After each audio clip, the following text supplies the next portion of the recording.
Hello friend, नमस्कार।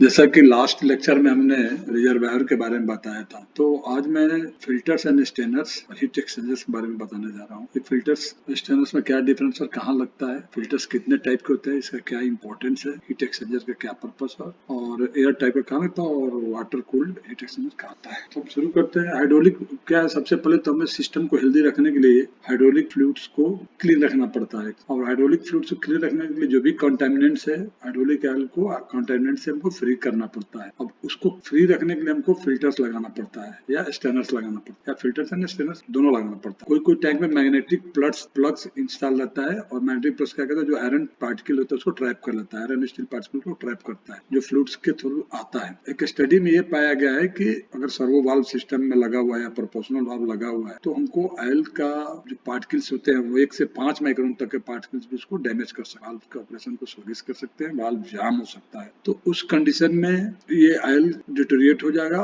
और हमें प्रॉब्लम आने शुरू हो जाते हैं। तो उस कंडीशन में ऑयल को फिल्टर करना बहुत जरूरी रहता है। जैसा कि हमने पिछले लेक्चर में बताया भी था, प्रोपोर्शनल डीसी वाल्व और सर्वो वाल्व में कि उनमें क्या डिफरेंस रहता है, और डीसी वाल्व में अगर थोड़ा फिल्टर रेटिंग ज्यादा भी रहे तब भी प्रॉब्लम नहीं है, लेकिन प्रोपोर्शनल वाल्व में प्रॉब्लम शुरू होता है, और सर्वो वाल्व तो हाईली सेंसिटिव है कॉन्टेमिनेंट्स के अगेंस्ट में। अभी फिल्टर्स के बारे में, फिल्टर्स क्या एक डिवाइस है। Primary function is the retention by some porous medium of some insoluble component from a fluid. तो क्या करता है कि इसका प्राइमरी फंक्शन क्या है कि रिटेंट करना है, जो भी पोरस मीडियम के थ्रू जब ऑयल को निकालते हैं तो इनसॉल्युबल कंटामिनेंट्स को वो कंट्रोल कर लेता है, रिटेंट कर लेता है, जाने नहीं देता। स्टेनर्स और फिल्टर में क्या डिफरेंस, फिल्टर फाइन्स होता है और स्टेनर्स कोर्स होता है, थोड़ा rough size. To put simply, whether the device is filter or strainer, its function is to trap contaminants from the fluid flowing through it। का मेन फंक्शन ये रहता है कि फ्लूइड्स के थ्रू जो भी कंटामिनेंट जाता है उसको ट्रैप करना रहता है, रोकना रहता है, स्टॉप करना रहता है, जिससे वो सिस्टम में न जाए। पोरस मीडियम क्या है, simply refers to a screen और filtering material that allow fluid to flow through it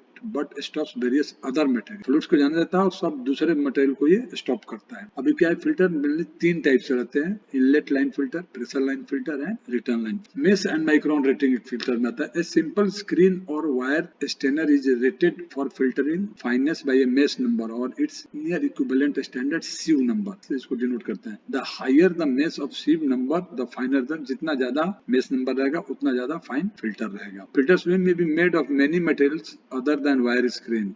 एक तो वायर स्क्रीन के बनता है और इसके अलग डिफरेंट मटेरियल के भी बनते हैं, और रेटेड बाय माइक्रोन, जो माइक्रोन साइज से और जिनकी रेटिंग होती है। एक माइक्रोन कहता है 1/10 lakh of a metre is 1 micron. The smallest particle the sharp eye can see, 40 micron से जो बहुत बढ़िया आंख से देख सकते हैं, तो 40 माइक्रोन से छोटा पार्टिकल को नहीं देख सकते, मतलब कम से कम 40 माइक्रोन के पार्टिकल को हम देख सकते हैं। अभी एक है nominal and absolute rating. When a filter is specified so many microns, it usually refers to filters nominal rating. A filter nominally rated है 10 माइक्रोन। 10 माइक्रोन अगर नॉमिनल रेटिंग है तो क्या करेगा, 10 माइक्रोन के ऊपर के जो भी पार्टिकल्स रहेंगे उनको ट्रैप कर लेगा और उसके नीचे के पार्टिकल को जाने देगा, क्रॉस करने देगा। Absolute rating is the effect largest opening और pore in the filter. Absolute rating it is an important factor only when it is mandatory that no particles above a given size allowed. और इसमें क्या रहता है कि 100% size का से बड़ा पार्टिकल 100% को उसको अलाउ नहीं करेगा, सिस्टम में जाने नहीं देगा। That is absolute rating. अभी देखिए मैग्नेटिक प्लग से ये टैंक के अंदर लगा रहता है और मैग्नेटिक पार्टिकल जो भी आते हैं उनको ये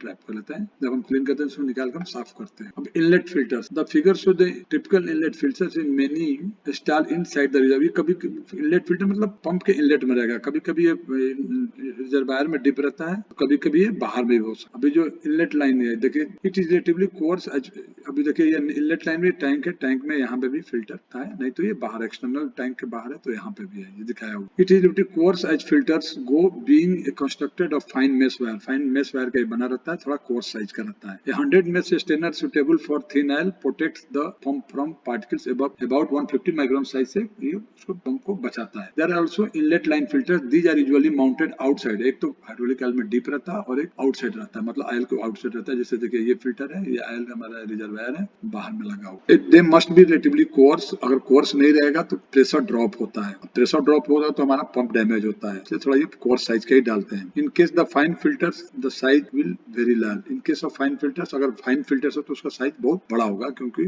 ऑयल को उससे क्रॉस करना है, पास होना है। अभी एक फिल्टर इनलेट फिल्टर के बारे में दिखाया है, फोटो में दिखाया है। ये देखिए स्टेनर है, ये ये इनलेट है, आयल आएगा इधर से इधर जाएगा, इसमें चेक वाल्व डाला हुआ है। बाई चांस अगर ये चौक होता है तो आयल हमें यहाँ से ब्लेड में जाएगा। Air blade passage, air pass करने वाला पैसेज है। Check valve opening bypass if element becomes closed, अगर बाई चांस क्लोज होता है तो इधर से आयल पास होकर चला जाएगा। ये इसलिए देते हैं कि पंप में कैविटेशन ना हो, पंप फेल ना हो। अभी देखिए इसमें डिफरेंट डिफरेंट रंग देते हैं। ये कलर है, मतलब ये आपका फिल्टर चौक हो गया, ये हेल्दी है, ये क्रिटिकल मतलब ये जाने वाला है, और ये इसका मतलब आपको फिल्टर चेंज करना है। एक रिजर्वायर बना है, रिजर्वायर से सक्शन लाइन या फिल्टर दिखा रहा है, इनलेट लाइन को, और ये पंप के हमारा सिस्टम में आयल जा रहा है। अभी आता है second pressure line filters. Pressure line filters बता रहे हैं, प्रेशर लाइन नहीं, प्रेशर लाइन में रहता है, पंप के आउटलेट में रहता है। Number of filters are design for installation right to the pressure line and can trap much smaller particle that inlet line filters. Inlet line filters से smaller particles को ये ट्रैप करता है। Such filters might be installed where system components such as valves are less dirt tolerated than the pump. अब जो servo valve लगा है, proportional valve है, तो वहां पे हमको ये लगाना जरूरी है। The filters thus would trap this fine contamination from the fluid as it leaves the pump. By chance जो पंप से छोड़ के आ जाता है उसको भी ये ट्रैप कर लेता है। The pressure line filter must be to stand the operating pressure of the system. Selection करते समय देखते हैं कि जो हमारा सिस्टम का प्रेशर है उसके हिसाब से ये इसका सिलेक्शन होना है। प्रेशर लाइन फिल्टर देखिए, ये हमें इनलेट दिखाया है, ये पंप है, ये रिलीफ वाल्व के आगे में ये प्रेशर लाइन फिल्टर। अभी हम आते हैं third return line filter. Return line filters can also trap very small particles before the fluid enters into the reservoir. अभी सिस्टम में वर्क करने के बाद बाई चांस कोई पार्टिकल्स आता है उसको ये ट्रैप कर लेते हैं, रिटर्न लाइन में ट्रैप हो जाता है। They are particularly useful in the system which do not have a large reservoir to allow contaminants to settle out of the fluid. ये पहले था, पहले क्या होता था कि लार्ज रिजर्वायर में जो छोटे रिजर्वायर उसमें पर्टिकुलरली यूज होता है, लेकिन आज के टाइम में हर रिजर्वायर में रिटर्न लाइन में इसको देते हैं। ये return line filter is nearly must in A system with A high performance pump. जो हाई परफॉर्मेंस पंप उसमें तो ये मैंडेटरी है, which is very close clearance and usually can not be sufficiently protected by inlet line filter. Inlet filter से successfully protect नहीं हो।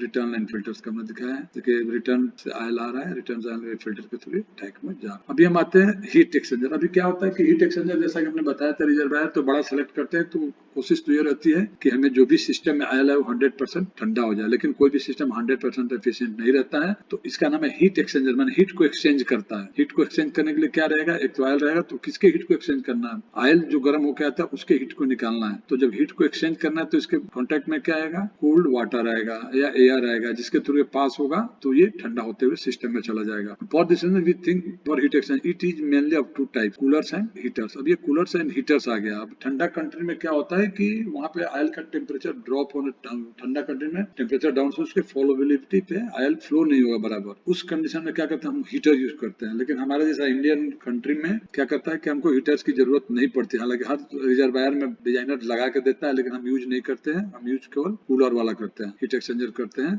Where viscosity of the fluid reduces due to temperature, so heating of fluid is required to maintain the fluidity of the fluids. कभी-कभी अपने आप ही बहुत जब ठंड हो जाती है तो देखते हैं कि हमें स्लगिश ऑपरेशन होने लगता है सिलेंडर वगैरह का, तो उस कंडीशन में हमको टेम्परेचर मेंटेन करने के लिए हीटर जलाना पड़ता है। अभी एक आता है एयर कूलर्स। एयर कूलर होता है ये कहाँ पर जनरली वहां पे यूज होता है जहाँ पे हमें वाटर इजिली अवेलेबल नहीं है। Use where water for cooling is not readily available. The fluid is pump through the tubes bonded to fins. जो फ्लूइड है पंप होता है through tubes bonded to fins, fins के साथ लगा रहता है। The fins are of aluminium और some other materials which easily transfer heat. अब ये जो फिन्स रहता है एल्युमिनियम मटेरियल का रहता है या सब ऐसे मटेरियल का रहता है कि जब से हम एयर क्रॉस कर, एयर को जब हम पास कराते हैं ऊपर से, तो मैक्सिमम हीट को वो रिलीज कर दे easily from the tube to outside air. It is fitted with a blower to increase heat transfer. एक ब्लोअर लगा रहता है जिससे कि मैक्सिमम हीट जो भी जनरेट होता है उसको ब्लो ऑफ करके ले जाए। अभी देखिए ये एयर कूलर्स का फोटो है, ये फिन्स लगे हैं, ये सब फिन्स लगे हैं। फैन लोकेटेड ऑन बैक पे फैन लगा हुआ है। ऑयल कंडेंसेस कनेक्शन से ऑयल आएगा और ट्यूब्स के थ्रू होते हुए निकल जाएगा, और ये फैन चलेगा तो ये कूलिंग फिन्स के थ्रू ऑयल कूल होते हुए सिस्टम में। अब heat exchanger water coolers. In water cooler heat exchanger hydraulic fluid is circulated through the unit of and around the tubes containing the water. इसमें क्या होता है कि वाटर चारों तरफ रहता है जिससे हम ऑयल को पास कराते हैं। अब पास कराते हैं तो क्या होता है, जिसका टेम्परेचर ज्यादा रहता है, ऑयल का टेम्परेचर ज्यादा रहता है और वाटर का टेम्परेचर कम रहता है, तो वाटर कॉन्टैक्ट में आने से कंडक्शन के थ्रू हीट को लेके जाता है। Away heat from the hydraulic fluid and can be regulated thermostatically to maintain the desired temperature. जो डिजायर्ड टेम्परेचर है उसको मेंटेन करके रखता है। The unit may be used as a heater by circulating hot rather than cold water through it. अगर by chance cold water हम hot water use करते हैं तो ये हीटर की तरह जो ठंडा कंट्री में यूज वाटर कूलर्स के फोटो है। तो ये रहा फिल्टर्स और वाटर कूलर्स के बारे में, एयर कूलर्स के बारे में, मतलब ये हीट कंडीशन ऑयल कंडीशनर के बारे में। तो मैं इसमें एक चीज बताना, तो पहले जो होता था, जो हम फिल्टर्स यूज करते थे, फिल्टर सक्शन लाइन में भी यूज करते थे, अभी भी बहुत जगह यूज करता है, लेकिन R&D करने पे मालूम चला कि जो हम लोग फिल्टर यूज करते हैं वो जनरली सक्शन साइड में अभी बंद कर दिया। तो सक्शन साइड में बंद करने के बाद जब ये हम लोगों ने चेक किया, जब स्टडी हुआ तो स्टडी में मालूम चला कि जो रिटर्न जो प्रेशर जो हम इनलेट लाइन में फिल्टर डालते हैं, तो इनलेट लाइन में फिल्टर डालने से क्या होता है कि ये ऑयल को आने से ऑब्स्ट्रक्ट करता है, सिस्टम आने से ऑब्स्ट्रक्ट करता है। उस कंडीशन में क्या होता है, पंप में कैविटेशन होता है, और कैविटेशन से क्या होता है, पंप फेल हो जाता है, जो पंप फेलियर का एक मेन रीजन था। तो अभी जो भी नया पावर पैक आएगा, जो नया डिजाइन होता है, उसमें हम सक्शन साइड में फिल्टर डालते ही नहीं है। अभी भी आप देखेंगे कि जो पुराने सिस्टम है उसमें तो सक्शन साइड में फिल्टर आता है, लेकिन नया जो सिस्टम आता है उसमें रिकमेंड नहीं हो। तो ये रहा फिल्टर्स वगैरह के बारे में, कंडीशनर के बारे में, हीट एक्सचेंजर के बारे में। तो इसके साथ ही ये चैप्टर आज मैं खत्म करता हूँ। रिजर्वायर एंड कंडीशनर चैप्टर खत्म होता है। मैं आप लोग से रिक्वेस्ट करता हूँ कि मेरे चैनल को सब्सक्राइब करें, इसके अलावा बेल आइकन दबा दें, जिससे कि नेक्स्ट जब मैं कुछ और डालूं तो आप लोग को मिल जाए। Thank you very much.